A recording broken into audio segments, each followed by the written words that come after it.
Hello friends, welcome to Gyan Gurukul classes. Today we will learn a new concept from our microeconomics, okay, and the name of the concept is product lines. Okay, we will learn about product lines, which is basically it is a related concept with the production function. Clear? So what is a product line?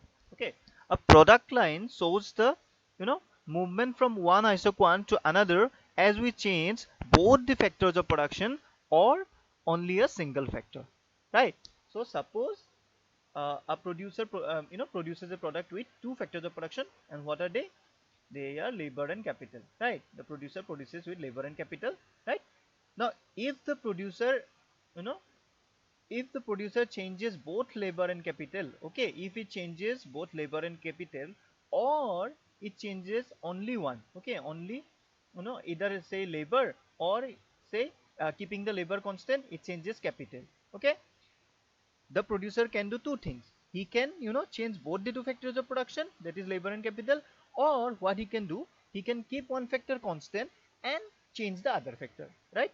In both the case, okay, in both the case, the production or the output, okay, the output is ought to increase, right? The output is ought to increase, okay, because it is increasing the factors of production. If more factors of production are used in the production process, definitely output is going to increase, right? Now in order to trace it, in order to trace that how increase in factors of production leads to the increase in output, we will see the concept of product line, okay, right? Okay, let me draw a diagram. Okay, this is our y-axis, right, and this is the x-axis. Yeah, so in the x-axis we are taking labor, and in the y-axis we are taking capital. Okay, suppose initially the producer was producing with 2 units of capital and say 3 units of labor, right? 2 units of capital and 3 units of labor, right? Therefore at this point, okay, at this point, right? Now at this point the producer was at an isoquant, say I1, right?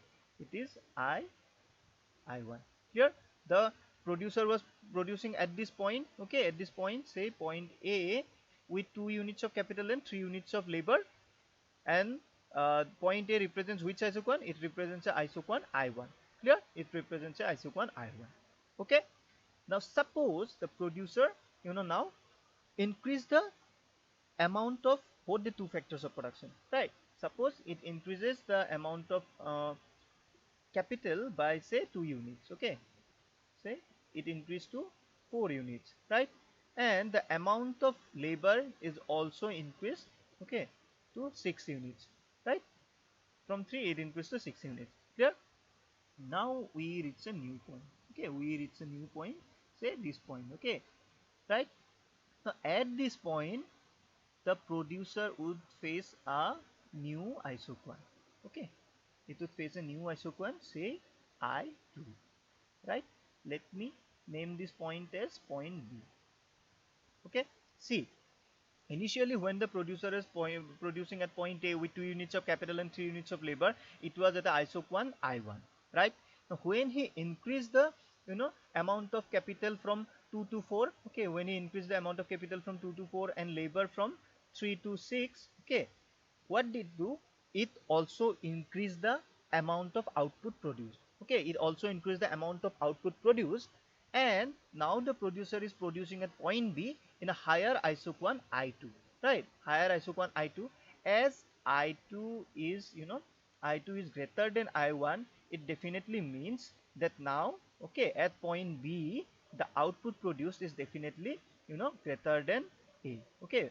Output produced at point B must be greater than point A, because the isoquant represented by point B, that is I2, is greater than the isoquant represented by point A, that is I1, right? And we all know that a higher isoquant means a higher level of what? A higher level of output. Clear?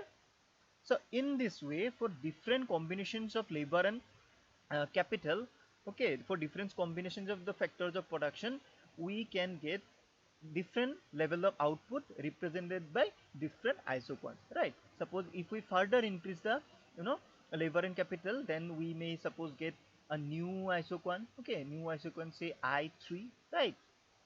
Say now it is producing at this point, right? At this point, say name this point as point C. Okay, clear? Now when we join all these points, that is point A, point B, point C, right? When we join them, okay,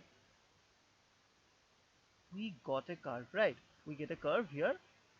Say it goes further, because if we increase further the amount of labor and capital, then it will give us further new levels of output with new indifference curve. Sorry, not indifference curve, with new isoquant, right?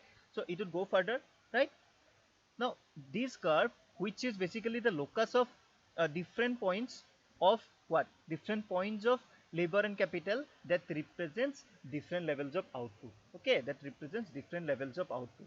Or we can say these points we have derived how? When we increase the amount of the factors of production, that is labor and capital, we got new levels of isoquants, right? We got new levels of isoquants, and when you join all those points, we get this curve, okay, this yellow curve, and this curve is called our product line. Okay, this curve is called our product line. Clear? Now see, there may be some times when rather than increasing both the two factors of production, the producer may also increase one factor and keep the other factor constant. Okay, there may be sometimes when say one factor is constant and uh, say so take the example of a short time period, right? In that case what could happen? The producer would not be able to increase the amount of capital. Okay, capital would be constant, right? So he can only change the amount of labor, right? Now even if I have already told you that even if one factor of production is changed, then it will also change the amount of output produced. Okay, now in that case how would the product line look like? Okay, let's see. Say it is initially producing at capital, say let me denote it as 3 units of capital, right? 3 units of capital and 2 units of labor. Okay, initially it is at this point, okay, at this point, say point A, right? At point A. Okay, now suppose the producer increases the amount of labor from point from 2 units to say 5 units. Okay, from 2 units to 5 units, but see, this time he cannot increase the capital. Okay, this time he cannot increase the capital because now capital is constant, right? So he can only increase the labor. Okay, and he has increased the labor from 2 units to 5 units. Now in that case, as capital is constant, now we will get a point here. Okay, right? Similarly, if further it increases labor, say from here it increased to 9 units of labor, right? Then we will get a point here, 9 units of labor and 3 units of capital. Okay, now in that case, if we join all those points, okay, if we join all those points, right, then we will get a straight line. Okay, we will get a straight line parallel to the x-axis, right? uh, as I am doing it freehand, so the curve is not a parallel one. Okay, but see, if it is 3 units and if we increase the labor, obviously if we join the points, then it would be a straight line, right? It is a common sense. Okay, so it would be a straight line and parallel to the what? Parallel to the x-axis, right? So in that case, when we keep one factor constant and increases the output of the other factor, then we got a we get a product line like this, like this shape, right? Or if it happens like that, say capital is a variable factor and we can increase capital but we cannot increase labor for some reason. Okay, say in a particular economy labor is constant, that is very limited.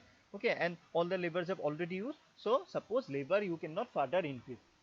Let's suppose, okay, it is a hypothetical situation where suppose labor is constant, right? Say labor is constant at 2. Okay, now you can increase capital, right? You can increase capital. In that case, what would happen? In that case, you would get a product line like this. Okay, like this. Okay. Oh, one more thing, see, at all these points you are getting different isoquants. Okay, because it is representing different levels of output, therefore you are ought to get different levels of isoquants like I have shown in this in this figure, right? Similarly, at all these points you will get also different levels of isoquant. Okay, representing different levels of what? production or different levels of output, right? So we have seen that if both the two factors are variable, then we will get a we will get a product line like this. And if one factor is constant, then we will get a product line which is a straight line. Clear? Okay, thank you.